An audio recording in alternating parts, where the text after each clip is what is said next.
Welcome to my YouTube channel. आज हम Cristiano Ronaldo के बारे में बता। क्रिस्टियानो रोनाल्डो जो एक प्रशंसकों के बीच सिर्फ रोनाल्डो के नाम से प्रसिद्ध है। एक ऐसा नाम है जिसे फुटबॉल जगत में शायद ही कोई न जानता हो। रोनाल्डो का जन्म 5 फरवरी 1985 को पुर्तगाल के मैडेरा द्वीप पर हुआ था। उनका पूरा नाम क्रिस्टियानो रोनाल्डो डॉस सैंटोस अवेइरो है। बचपन से ही रोनाल्डो के मन में फुटबॉल के प्रति गहरी रुचि थी और उनका सपना था कि वह दुनिया के सबसे बेहतरीन फुटबॉल खिलाड़ी बने। प्रारंभिक जीवन और संघर्ष। रोनाल्डो का बचपन आर्थिक तंगी में बीता। उनके पिता जोस डेनिस अवेइरो नगर निगम में माली का काम करते थे और मां मरिया डोलोरेस घर में रसोइया थी। 4 बच्चों में से एक रोनाल्डो अपने परिवार में सबसे छोटे सदस्य थे। बचपन से ही उन्होंने फुटबॉल खेलना शुरू कर दिया था और उन्होंने अपने पिता से यह खेल सीखा। रोनाल्डो की फुटबॉल के प्रति दीवानगी इस हद तक थी कि उन्होंने 8 साल की उम्र में अपनी पहली फुटबॉल टीम एंडोरिन्हा के साथ खेलना शुरू कर दिया। जब वह 12 साल के हुए तो उन्हें स्पोर्टिंग लिस्बन की अकादमी में शामिल कर लिया गया, जो पुर्तगाल की शीर्ष फुटबॉल अकादमियों में से एक थी। यहीं से उनके करियर की असली शुरुआत हुई। फुटबॉल करियर का उदय। स्पोर्टिंग लिस्बन में खेलने के दौरान रोनाल्डो की अद्भुत प्रतिभा ने जल्द ही सभी का ध्यान खींचा। उनकी गति, ड्रिबलिंग कौशल और गोल करने की क्षमता ने उन्हें अपने साथियों और कोचों के बीच एक अलग पहचान दिलाई। 2003 में रोनाल्डो ने अपनी पहली पेशेवर उपस्थिति स्पोर्टिंग लिस्बन की तरफ से की, जहां उन्होंने मैनचेस्टर यूनाइटेड के खिलाफ एक शानदार प्रदर्शन किया। इसी मैच में मैनचेस्टर यूनाइटेड के कोच सर अलेक्स फर्ग्यूसन की नजर उन पर पड़ी और उन्होंने रोनाल्डो को अपनी टीम में शामिल करने का फैसला किया। मैनचेस्टर यूनाइटेड के साथ रोनाल्डो ने 2003 से 2009 तक खेला और इस दौरान उन्होंने कई खिताब जीते। 2008 में उन्होंने पहला बैलन ड'ओर पुरस्कार जीता, जो दुनिया के सर्वश्रेष्ठ फुटबॉल खिलाड़ी को दिया जाता है। रोनाल्डो की सफलता का सिलसिला यहीं नहीं रुका। 2009 में वह 94 मिलियन यूरो के ट्रांसफर फीस के साथ रियल मैड्रिड में शामिल हुए, जो उस समय की सबसे बड़ी ट्रांसफर राशि थी। रियल मैड्रिड और महानता का दौर।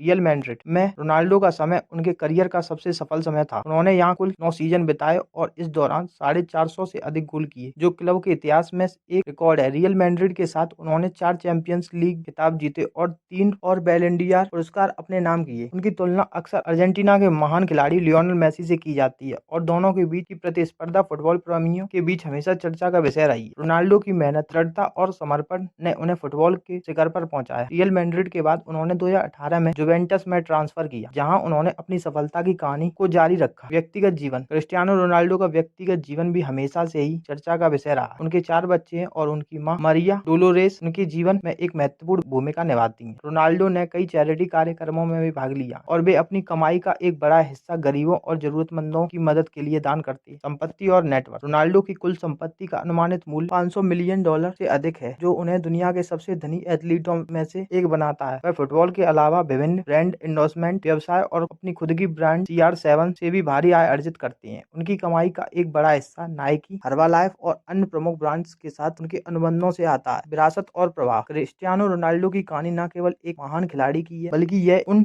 सभी के लिए प्रेरणा का स्रोत है जो अपने जीवन में कुछ बड़ा करना चाहते हैं। उनकी जीवन यात्रा हमें यह सिखाती है कि कठिनाइयों के बावजूद अगर आपके पास दृढ़ संकल्प और जुनून है तो आप किसी भी लक्ष्य को प्राप्त कर सकते हैं। रोनाल्डो की फुटबॉल के प्रति समर्पण, उनकी मेहनत और उनके खेल के प्रति प्रेम ने उन्हें एक ऐसा खिलाड़ी बना दिया जिसे कभी भुलाया नहीं जा सकता। निष्कर्ष। क्रिस्टियानो रोनाल्डो की जीवनी केवल उनके खेल की सफलता की कहानी नहीं है, बल्कि यह एक ऐसे व्यक्ति की कहानी है जिसने अपने सपनों को जीने के लिए हर मुश्किल का सामना किया और दुनिया के सबसे बेहतरीन फुटबॉल खिलाड़ियों में अपनी जगह बनाई। उनके करियर की ऊंचाइयां, उनकी असाधारण प्रतिभा और उनके जीवन के अनुभव उन्हें एक ऐसी शख्सियत बनाते हैं जिसकी प्रशंसा दुनिया भर के लोग करते हैं। उनके द्वारा स्थापित किए गए मानक आने वाली पीढ़ियों के खिलाड़ी के लिए एक प्रेरणा के रूप में रहेंगे।